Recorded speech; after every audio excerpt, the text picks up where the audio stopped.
Hi, I'm Al McKay for Starlicks. Today we're going to teach you how to groove. My specialty is rhythm guitar. I brought along a friend of mine, King Henry Davis, plays bass with Mr. Lionel Richie, and we're going to put some grooves down for you today. What I'd like to do first is explain a little of the equipment that I use. Down here you see a bunch of pedals made by Boss. They all have a certain purpose. I'd like to explain a little bit about what they do. The first thing that you heard on the opening of the show was a octave divider. It kind of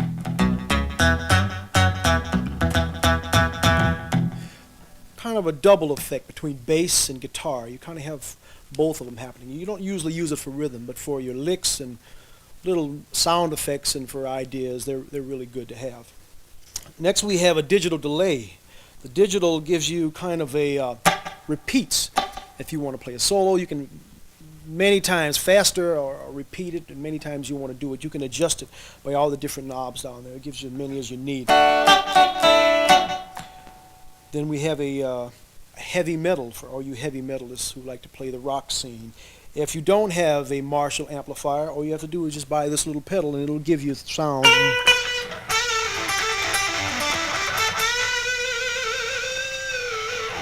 And it's a lot of fun if you play that style of guitar. Then we have an equalizer. What the equalizer does is give you bottoms, mids, highs. You can adjust it to whatever you want. If your amp's not pumping out enough, you can use this equalizer to give you a little more volume. I'll demonstrate. It's without it. It's with it. You can make it as loud as you want and get your sounds that you need. Chorus is another sound that you can have that sounds like maybe a 12 string. Without the chorus, with the chorus. And then again, you can adjust it as how much you need. The more you want, the more you just adjust your pedal. The phaser is one of my favorites because it gives you kind of a circular effect. And on top of that, it's real funky. Without the phaser, with the phaser.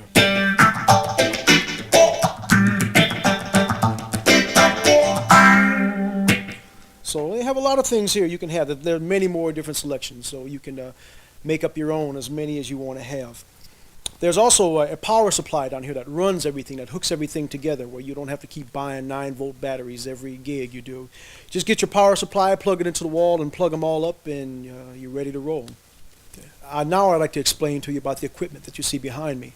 First, I'd like to start off with the amp. What you see is a Roland Jazz 160 Chorus. It's been modified for the road. It's the amp I used to use on the road. But when I say modified, I mean that it's been beefed up a bit. The speakers have been changed. It's a little stronger than it was before out of the factory. But it kicks, and it's a great amp. If you're going to become a studio musician, you really don't need anything this large. One small amp will be good enough for you. Next, what you see on top of the Roland amp is a Roland Space Echo. It gives you reverb and repeats, and it's a lot of fun. You should just try one. A little expensive. You're probably better off buying the smaller one. Next to it, I'd like to show you and explain about the guitars that you see. The red one you see back there is made by Gibson. It's 335. It's mostly the guitar I used on the road when I was performing with Earth, Wind & Fire. It's a hollow body. It's a little different than most of the sounds. You give a little more of an acoustic and electric guitar sound, and it's one of my favorites. Next to that you see is a custom Stratocaster. It, you can see, a lot of work has been done, made out of mahogany, and it's just fancy. It's great for show. It looks good, and it sounds good too. The guts are made by David Schechter. It's a little different than your normal Strat, but it's a fine piece of equipment. Stratocaster neck on it is about the only thing that's really made by Fender. The rest is all custom. Next to that you see is a custom acoustic guitar. I found that in Nashville. I went to a little club down there and heard a guy named Danny Gatton really played a fine guitar, steel guitar, acoustic, violin, anything with strings on it Danny could play. And he took me to this little store down in Nashville, and they were making this acoustic guitar, and I really liked it, so I picked it up. There's no name brand. I can't even tell you what brand it is, but it's a good guitar. And if you're wondering, by the way, I am left-handed, so if you're looking at it and looking at the little strings, they're all left-handed. So Don't go out and buy a left-handed guitar if you're not left-handed. Anyway, this is my favorite one here. This is an old Telly. Most of the studio guys like these a lot because it does a lot of effects. I put a humbugging pickup in it. It's usually not made this way, but the humbugging gives you a Gibson sound, and you have your Fender sound here, so you can kind of cross-fade them. Funny story about this, I picked this up for about 65 bucks from a guy who wanted to get rid of it real quick. And it had termites in it. I shaved it down, had it painted, and that was over 10 years ago. And these little coffee stains here are real popular.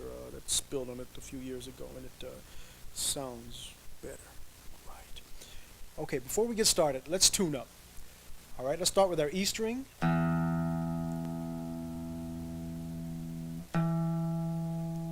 right, next our A string.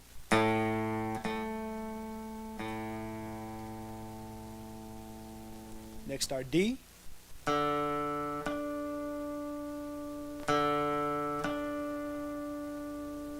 Let's tune that D, buddy. All right, next is our G.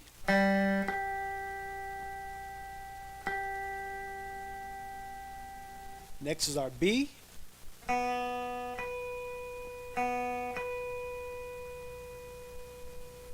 right, next will be our E string, our high E.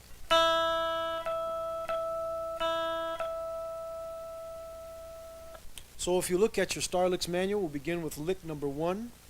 Incidentally, was from a song called Power on the early Earth, Wind & Fire album. Here it is.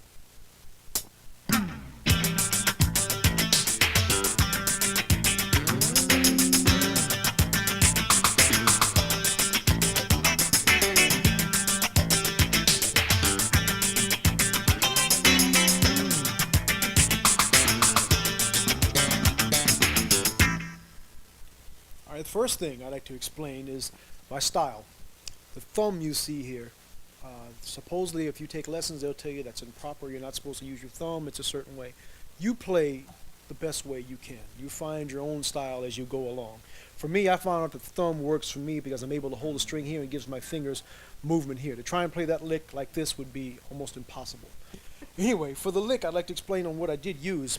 The phaser down here I used the digital delay, and I think that's all, yeah, and the equalizer. And the lick, again, I'll play for you slowly. It's using kind of a muffle effect. The string shouldn't be an open sound. It should be kind of a, you get that by taking your left or your right hand, whichever, place it on the back of your strings, and you get a, you notice, and you place it here and you get a, that's kind of a, well, country and western guys use it. We use it in funk and we use it in rhythm, but it gives you an effect. Okay, I'll play that slowly for you now. So what we're doing is we're using your strings, your A chords, but you're using like bar chords, which is a B and an A, minor, and adding them together, you get.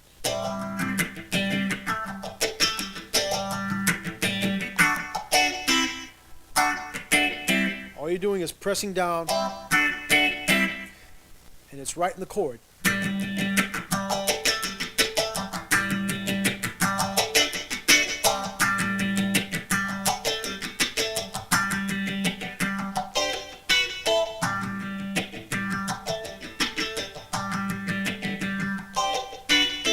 That lick is played like a fourth.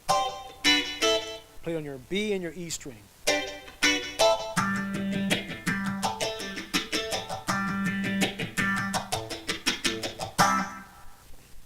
Lick number 2 is from a piece that I personally wrote, just a lick from a song that I've put together.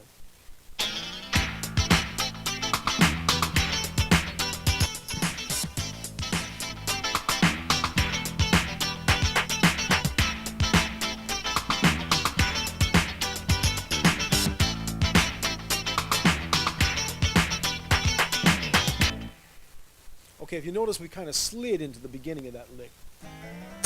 It's kind of used as kind of my trademark here. What we're going to do is show you the chords that we use, an A minor and an E minor.